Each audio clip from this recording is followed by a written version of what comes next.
We want to welcome you all into the 29th episode of Trojan Talk. I'm Zach Tarenko here with Cole Purvis and Isaac Edwards. How you guys doing this morning? Awesome. We are doing good. Yeah, it's been a fun week. Lots of sports here at TA and a lot of other things to talk about around the nation with sports. But we'll start with the TA Oxford Hills football game. Cole, you and I broadcasted that game up in the Crow's Nest at Hills Stadium. TA unfortunately lost 25-20. But I want to ask you what did you see that went right for TA? What was something you liked and something that just really didn't go well for them? Something they need to fix for this Bedford game on Saturday? Well, it was an ugly but also an interesting game at the same time. TA really couldn't run the ball all day. You have Hayden Whitney coming off of almost 300 rushing yards. He was bottled up. Oxford Hills' front was really big and really good. They did not let TA get any good run plays, really. And then the first half, Oxford Hills really dominated offensively. You have Tegan Pelletier, who we weren't sure was going to play coming into the game, but he was out there even with the injury. He bailed Oxford Hills out multiple times. They were way behind the chains, third and long, second and long, and he would make a big catch and torch TA's corners. So he was the best for them in the first half. But then you look at the second half, and really TA played pretty well. They were stopping Oxford Hills multiple times on defense. Their defense just played much, much better. And their offense was actually pretty good. Ryan O'Keefe played mostly quarterback for the whole game, and he actually played pretty well.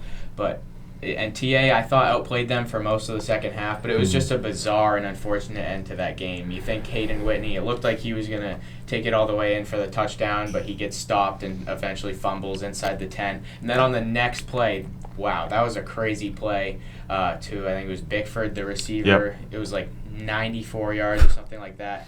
It was just an ugly way to end the game. But again, these two teams are probably going to make for the state championship, so you got a lot of film to watch, and I'm sure they went over it yesterday, and they'll be ready when the playoffs come around. Yeah, I thought we had them when it was 14-7, 17 after we scored that touchdown to bring it into 3. But, it sucks because, we had them, and a 20-25 victory, you hate to see it. So yeah, it's definitely not what TA wanted. I think it almost, for me, felt like they almost kind of had it in the bag once Soren went down, because it looked like they were going to have the advantage. But Brady Truman came in and played really well for Oxford Hills and won that game. So TA is 1-1 now, and they have a big matchup. We want to talk about this next. A big matchup with Bedford High School from New Hampshire.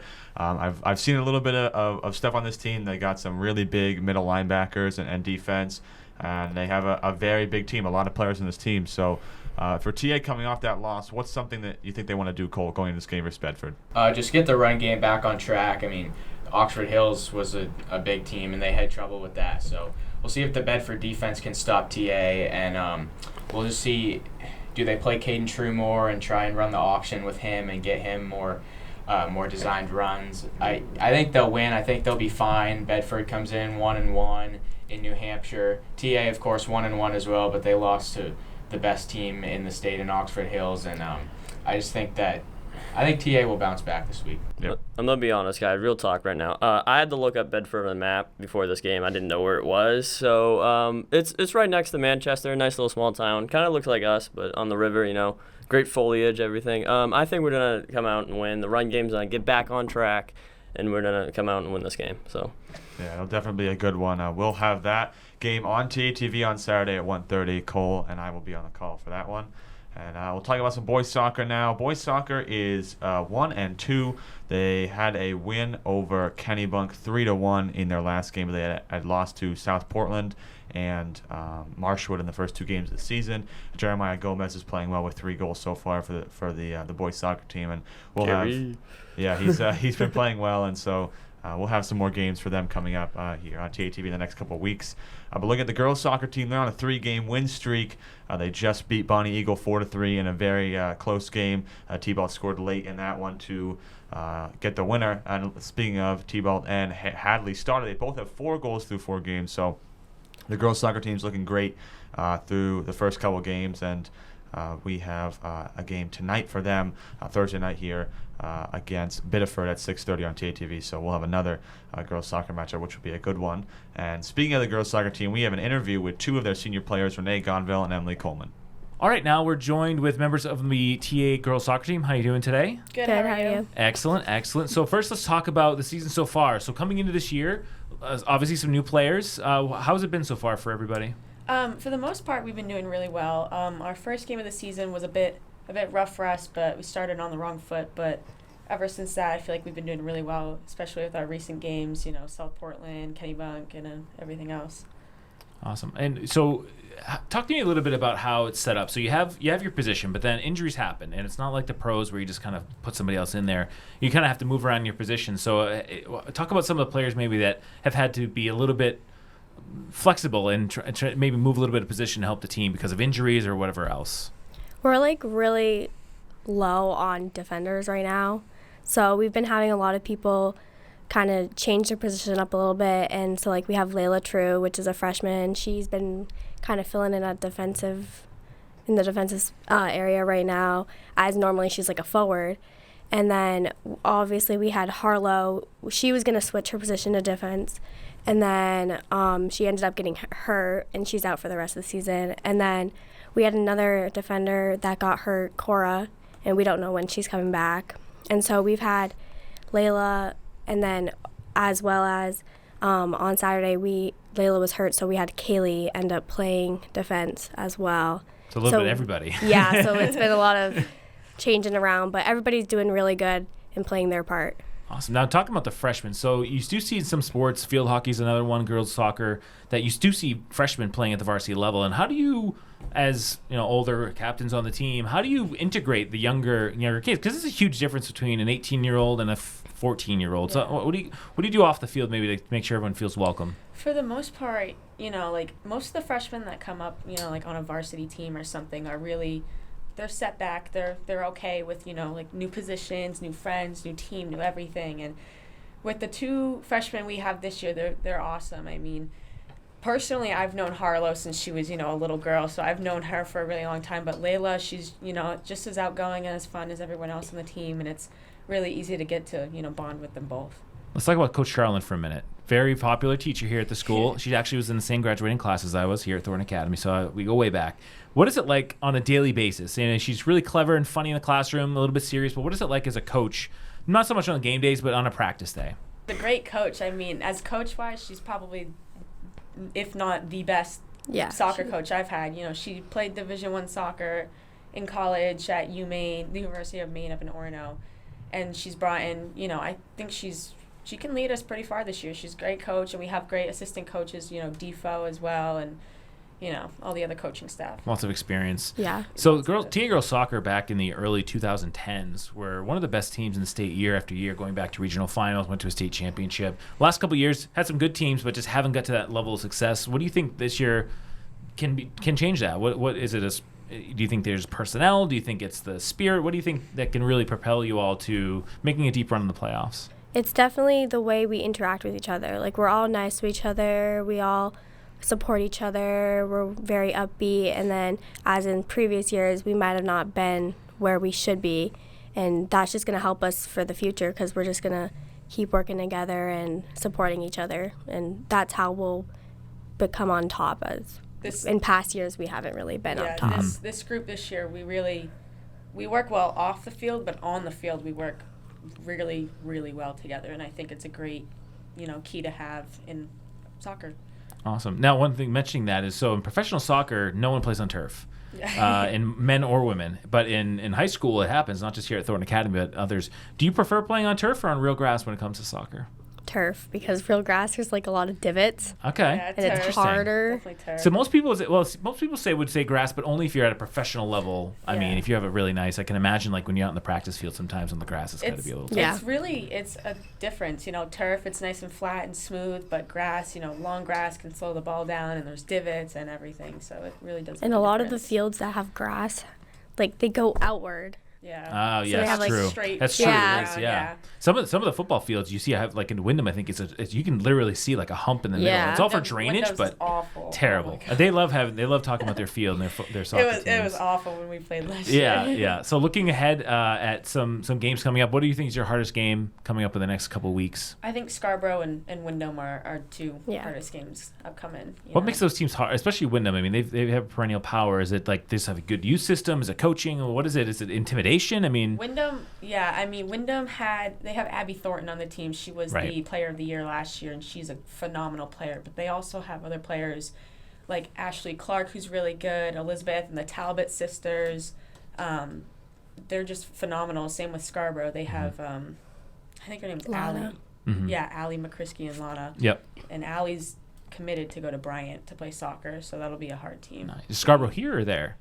I think it's here. Here. No, okay. it's not here. It's Oh, there. maybe They it's have not. they have brand new turf. Wyndham. They have brand new turf. Wyndham's there Wyndham's. as well. Oh, okay. So Scarborough, they get the new turf, and it's actually it's not rubber, it's cork. Yeah. It's really weird for football. Like I was picking it up, it's like cork. Interesting. So I'm be curious to see how it plays out. You guys meaning the soccer team is a pretty good social media game, not only on Twitter but on Instagram. Is a player who runs that? Like, Yeah. Us too. Oh, there you go. Okay, I was wondering. Yeah. So nice job keeping that always up track.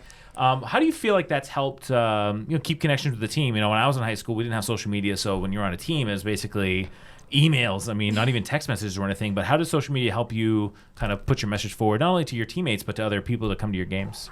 Well, I feel like if we post, then we can repost it, and then everybody from our own followers will see it as well. Right. And then then we'll post our wins and our losses and stuff like that, so everybody can interact Right. and see how we're doing. Coach Charlon's got a pretty good TikTok game. She goes in bunches. I feel like I see, in her classroom, she'll have 5 or 6 in 2 weeks, and then we won't see her for a little bit.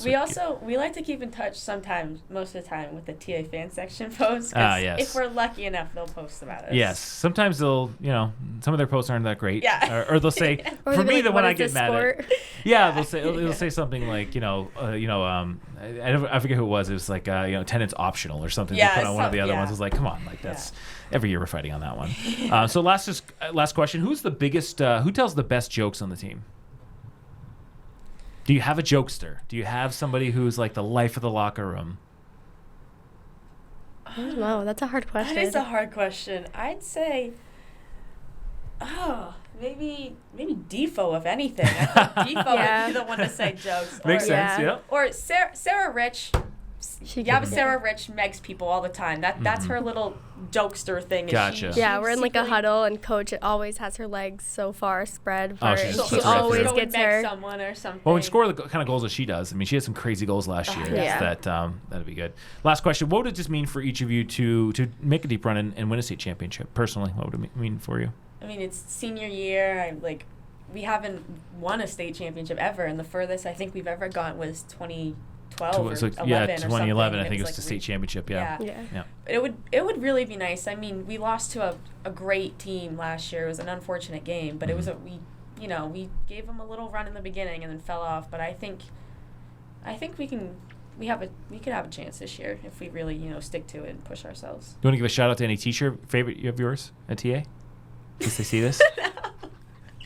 No, not really. How about your social media? Give a shout out to your social media as we wrap up. Or at least the TA soccer one. Okay, the TA soccer one is TA Girls Soccer, and then mine is Renee_Gonville04. I think the Twitter is also TA Girls Soccer. Girls yeah. Soccer. Okay. Yeah. Awesome. All right. Well, good luck the rest of the year, girls. Thank you. Thank you. We want to thank Renee Gonville and Emily Coleman for coming in for that quick interview, and we'll just wrap up with some field hockey updates. So the field hockey game on Tuesday night was canceled due to impending weather, which unfortunately never really came. It was pretty sunny all night, so that's unfortunate. That makeup game should be announced soon. But the field hockey team is also 3-1. They have had a good start, a good couple games after their loss to Cheverus in the first game of the season. So the girls soccer team is playing well. The girls field hockey team is playing well right now. Greta Clements up there with 4 goals for that team. So TA sports are now looking pretty good. Still a lot of games to come. But again, our TA TV schedule for the rest of the week, we have girls soccer tonight at 6:30 versus Biddeford, and then that Bedford football game at Hill Stadium at 1:30 on Saturday. But now we have a lot of talk about here with professional sports. We'll start with the NFL. Lots of action. I don't know how much you guys watched. I tried to watch as many games as possible. Yeah. I saw the Pittsburgh game with the crazy overtime. I watched the Green Bay Packers game, which wasn't very good for the Packers. But lots of stuff in the first week. So I want to ask you, give me 2 or 3 winners, Cole, of week 1 and 2 or 3 losers. Well, first I want to talk about that Steelers-Bengals game. That was insane. They missed an extra point and then a chip shot field goal, and it was the long snapper's fault both times. Most important position on the field is the long snapper. Yeah, I didn't know that, but I guess it is. It was a backup tight end, so he gets a little bit of Well, a slack Bill there. Belichick once talked for 10 minutes straight in an interview about the importance of long snappers and Yeah. the history of that. If you haven't seen it, go look it up. Oh. It's pretty funny. But the Steelers, the Bengals, I mean, you can't expect to win if Burrow throws 4 picks, and I know they lost on the extra points and stuff, but Burrow did not have a great game. And then there was a tie in the Colts-Texans game in Week 1. That's pretty rare. The Pats are bad, obviously. Yeah, their first and second down defense was actually pretty good, but on third down, Tua was just throwing these rockets over the middle to Tyreek and Jalen Waddle, and they were just making plays with them, and the Pats secondary couldn't stop them. Hopefully they get it together. I'm not super confident that they can. Pretty negative vibes around the Patriots right now. Yeah. And I was thinking, if this were a primetime game, we would be the joke of the NFL right now. Yeah, our offense cannot do anything. We score 7 points. Come on. But thank you to the Cowboys and the Broncos for having bad performances on primetime. They bailed us out. And the other thing is, this is definitely an overreaction to Week 1, which a lot of people like to do, but the Vikings looked really, really good. Their new coach was the offensive coordinator for the Rams last year, helped Cooper Kupp have his historic season, and Justin Jefferson was just wide open in the middle of the field. I don't know how this guy is able to get these stud receivers open in space, but he's doing it, and that could be a problem for the rest of the NFL. The Vikings are looking like a real contender in the NFC, so obviously a lot happened over the first Sunday in the NFL, but it's just Week 1, so we'll see how things play out moving forward. Yeah, demoralizing loss to the Broncos. I mean, Broncos country left wide. I mean, just what are we doing, Coach? I mean, come on. They fumbled the ball twice on the goal line in the 1-yard stance. You just can't have that. I mean, and then probably another big loss is definitely the Bengals. I think we got a little Super Bowl hangover after they lost that. I think I really none of the teams ever do well after they lose the Super Bowl. I mean, you look at the Falcons, you look at the Panthers. So, and then probably the Rams, dude. On that Thursday night, they got smoked by the Bills. I really don't know if they can repeat this year. They're just old. Just a lot of old guys. Aaron Donald did not look the same. And Matthew Stafford looked out of place there. So, yeah. Yeah, I somewhat agree there with the Rams. I'm going to disagree with the defense because they did play fairly well against the Bills on defense there. It wasn't, I would say you're right, not the greatest game for the offense, but the defense was okay because I think Josh Allen had 2 or 3 picks and they fumbled the ball a couple times. So, but yeah, definitely a lot of crazy things happening. And the one thing I saw in that Packers-Vikings game was there were a couple times where the Packers' coverage of Justin Jefferson ended up being an outside linebacker, Preston Smith, having to guard Jefferson. And I mean, outside linebacker who's probably up there in the 250, 270 range against Justin Jefferson, who's got that speed. It's not going to work. And he had put up somewhat close to Randy Moss numbers. I mean, there was there was a graphic early in that game, which was 6 catches, 160 yards, and 2 touchdowns or something. It was crazy. Some very good things for my fantasy team. Yeah, mine too. Yeah. And are the 49ers gonna bring back Jimmy? I mean, come on. They were playing in a monsoon. I give that. I mean, that celebration, a little slip and slide, but for the Bears. But yeah, Trey Lance did not look that good. I mean. I think you got to give him time, but if Trey Lance keeps struggling, things are going to get really loud there because I don't know how. I mean, you got a bunch of professional athletes on the sideline who want to go out and win a Super Bowl, and when you've seen Jimmy Garoppolo have the success that he's had, taking them to the Super Bowl and the NFC Championship, you're logically going to think, let's get the guy out here who's won the last 2 seasons instead of this rookie who's still a process. So that'll be really interesting. Yeah. There's a lot going on in that Week 1, and there was a ton of injuries as well. One of the I wouldn't say more notable ones, but one that was watched a lot here in New England was Mack Jones, who went down, finished the game, but is listed as back spasms now. Should play for Week 2. Do you think that Mack Jones is okay? You think that this is going to impede his ability to help the Patriots this season? You think it's just something that along the road?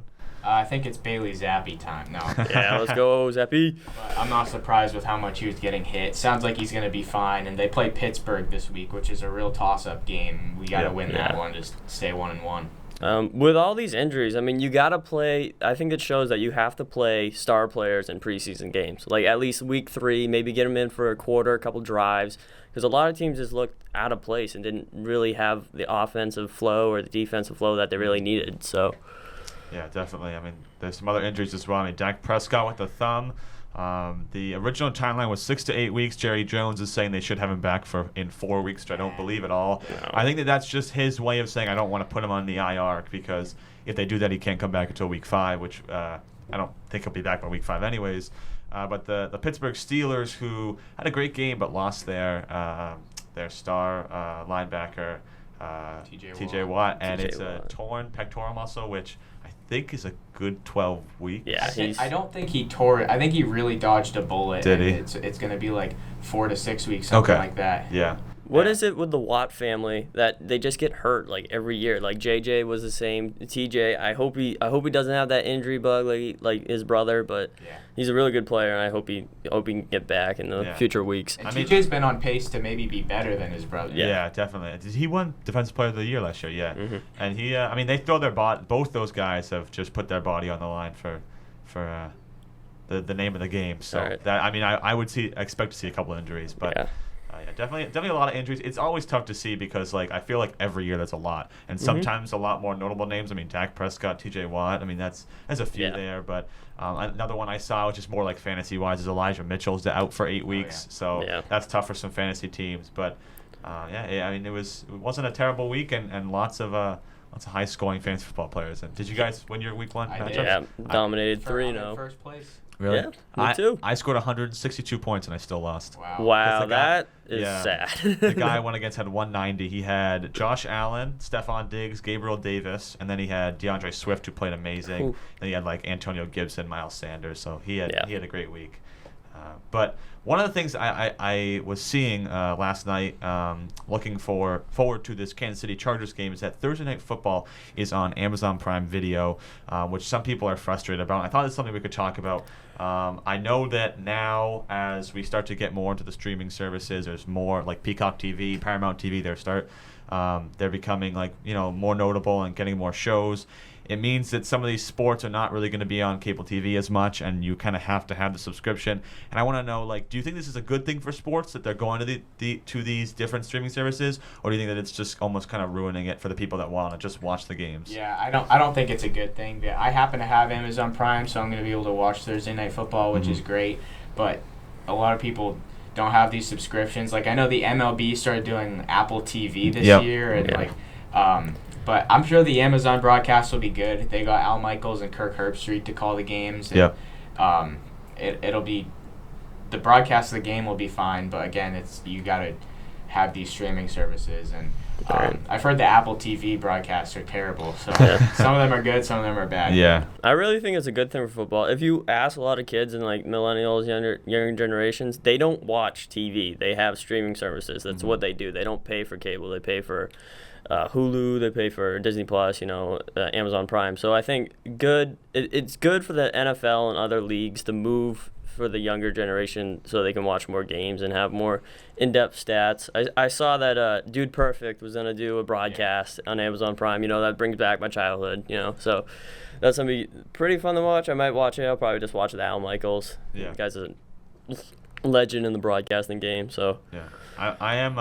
I'm right there with Cole. I mean, I have Amazon Prime, so it's like one of the things where like doesn't really affect me, but I do feel for some of the people out there who don't have those subscriptions, who just have been watching games on cable their whole life, and now obviously Fox and CBS are still going to do stuff, so maybe not Thursday night or Monday night anymore, but they'll still be able to watch some games. But I hope it doesn't go all to streaming services because I mean they're just going to keep creating more, and at some point there won't be any more cable TV. And I don't watch it very often, but I feel like it should stay there. The money is huge in TV. All these broadcasting deals, they got over like $1 billion deals for the TV for like multiple years. So I think we'll be fine. I think it's going to stay on national television. Yeah.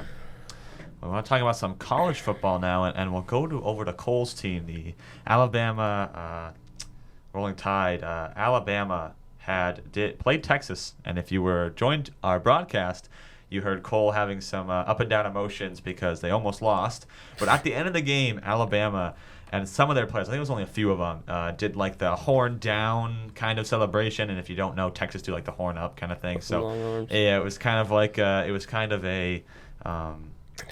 little like sly celebration at the end of the game, and Coach Nick Saban was furious. Yes. He swore a couple times on national TV as he was running by, and he was not happy.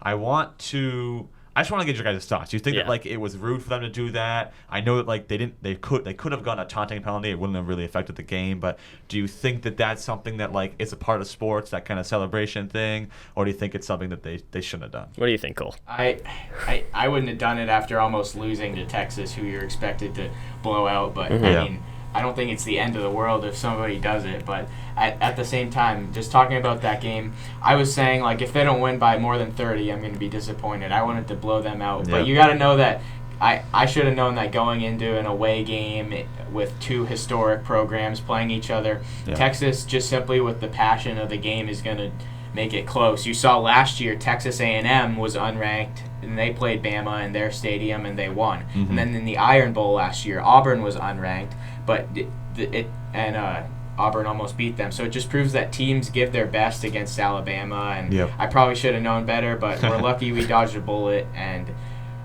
we got to bounce back. Yeah, I think it's just disrespectful. You're the number 1 ranked team in the country, and you almost lose to an unranked team. Why are we, like, taunting, celebrating that? Like, come on, guys, come on. I think Saban's got to get a little more control in that locker room. Yeah, I'm think. sure he was very... Yeah. Yeah, it's tough, especially like I can't off the top of my head think what the last play was, but I think it was just like a kick. They just tried a kick return and they just like stopped him normally. I think. Yeah, they just tried to. They ran a play from like their own 20 and just tried to make it crazy. Yeah, it's not like they had like an interception at the end or something to win the game. But yeah, I mean, you know, they won by, was it 1 point? Was it 2019 or something like that? But why are we taunting, guys? I know that I don't think that'll affect their rankings too much. I think They dropped dropped. down to number 2. Did they dropped. Which is fair. Georgia's been playing better. Yeah, so that's. I mean, at least they won, right? If Yeah. they lost, they would have gone a lot farther. But yeah, that was a lot watching Nick Saban swear on national Little television. shout out, App State, baby. We come in, we go to Texas A&M, and we upset number 6 ranked in the country. Yeah, Chase Bryce, Heisman sleeper, pick him. No, just kidding. But hey, 14-17, App State. What an upset, guys. Nice job. Yeah, that's what college sports is all about. Yeah. I feel like they just upsets are going to happen in every sport. I mean, basketball to football to whatever it is. And so it's always fun to watch those games, especially the ones when it comes down to the playoffs. So so I mean that 12 team playoff in 2026 is looking really nice. Oh, that's gonna be fun. Yeah. So to end this episode, I got a question for you guys. I saw this on social media the other day, and I wanted to get your guys' thoughts. Obviously, across sports, every team really has a captain. I know for like football, you have captains of the defense, special teams, offense, that kind of thing. But for sports like a hockey, you have one captain. And so this question I have here is should the captaincy, like the honor of being a captain, should it be given to the best player on a team, or does it depend on the sport? Like, is there a certain sport where you don't really give it to the best player, you give it to like the most hardworking or the leader? Like, what do you guys think about that? Well, I think if you're the best player on a team, it's a little bit expected that you're going to be a captain. Like, if you look at the NFL, most of the best players on the team are captains, the quarterbacks usually. But I don't really have an opinion on this. I mean, just give it to the guy who is a leader in the locker room. Usually it's a veteran. If it's your best player, great. If it's not, then that's fine. I really don't have a strong opinion on that. If your best player acts like a jerk, he shouldn't be the captain. Like, you have to give the captaincy to the best leader, best guy, the guy that does 100% of the work, is a team leader. You got to give it to him. I mean, if that's your best player, give it to him. But if it's not, and your best player is kind of, off and on, doesn't really care that much, you don't give it to the best player if he's acting like that. Yeah, I agree. I feel like for some, it just happens on some teams that the best players happen to be the captains, but other teams, like, it's someone who's a leader in the locker room. It's somebody who gives the most effort. Sometimes you'll see, like, I mean, looking at hockey specifically, like Montreal just gave it to Nick Suzuki, who I wouldn't say is a leader in the locker room, but he's a young guy who's really going to give some energy to the team, and so they want to try something new. So, but it is somewhat of an honor. So I think that, like you said, Cole, I feel like the best players almost like feel like they should get it sometimes because they're helping their team out the most. But yeah, it's definitely one of those questions that caused some conversation. But you guys have any more thoughts before we finish this episode? I just like our field hockey team, Thornton's field hockey team. That's a scary team. We come back with vengeance. And 3-game winning streak. Let's get it. Let's win some more. Yeah, cool. I don't have anything. Excited for the football game this weekend. Tune in for the broadcast for that. Yeah, definitely excited for that one. But that is going to do it for episode 29 of Trojan Talk. We want to thank you all for watching, and we will see you all next week for episode 30.